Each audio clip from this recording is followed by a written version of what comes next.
শহীদ president Ziaur রহমানের খাল খনন কর্মসূচি দেশের ইতিহাসের একটি যুগান্তকারী কৃষি ও অর্থনৈতিক সংস্কার। সেই পথ অনুসরণ করে ছেলে তারেক রহমানও কৃষি বিপ্লবের দিকে এগিয়ে যাচ্ছেন বলে মনে করেন রাজনৈতিক বিশেষজ্ঞরা। তাদের মতে নির্বাচনী প্রতিশ্রুতি পূরণের পাশাপাশি এই কর্মসূচির মাধ্যমে আর্থসামাজিক উন্নয়ন ত্বরান্বিত হবে। কামাল হোসেনের ক্যামেরায় তানজিদ ভুঁইয়ার বিশেষ প্রতিবেদন।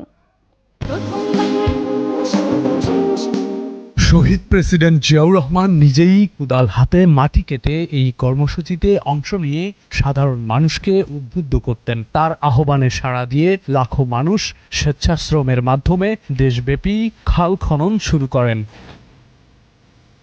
ফলে খাদ্যের স্বয়ংসম্পূর্ণ একটি মডেল দেশে পরিণত হয় বাংলাদেশ। ওই সময় এই ব্যবস্থাপনাকে দেখা হতো জিয়া মডেল হিসেবে। শহীদ জিয়ার আদর্শে অনুপ্রাণিত হয়ে তার সন্তান বর্তমান প্রধানমন্ত্রী তারেক রহমান নির্বাচনী ইশতেহার অনুযায়ী নতুন করে খাল খনন ও পুনঃখনন কর্মসূচি হাতে নিয়েছেন। আগামী 5 বছরে আমরা প্রায় 20,000 কিলোমিটার খাল খনন করব। আগামী 5 বছরে দেশব্যাপী 20,000 কিলোমিটার নদী, নালা, খাল ও জলাধার খনন করা হবে, যার মাধ্যমে কৃষি উৎপাদন বৃদ্ধি, জলবায়ুর প্রভাব মোকাবিলা, ভূগর্ভস্থ পানির ব্যবহার কমে যাওয়ার পাশাপাশি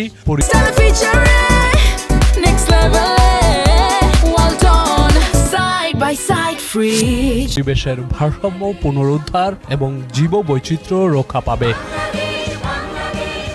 বাবার পদাঙ্ক অনুসরণ করে হাতে নেয়া তারেক রহমানের খাল খনন কর্মসূচিকে ইতিবাচক হিসেবেই দেখছেন এই রাষ্ট্রবিজ্ঞানী। পানির সংকটের প্রধান ইম্প্যাক্ট তৈরি হয় কৃষিতে, যেটা আমরা এখনো তিস্তার কারণে দেখছি যে ওই অঞ্চলে যে আপনার কৃষি উৎপাদন ব্যাহত হচ্ছে। রাষ্ট্রপতি জিয়াউর রহমান সেই সময়ে তিনি এই কর্মসূচি নিয়েছিলেন যে পানি ধরে রাখা যায় কিনা। সেই পানি ধরে রাখার জন্য আপনার তিনি এই খাল খনন কর্মসূচি হাতে নিয়েছেন।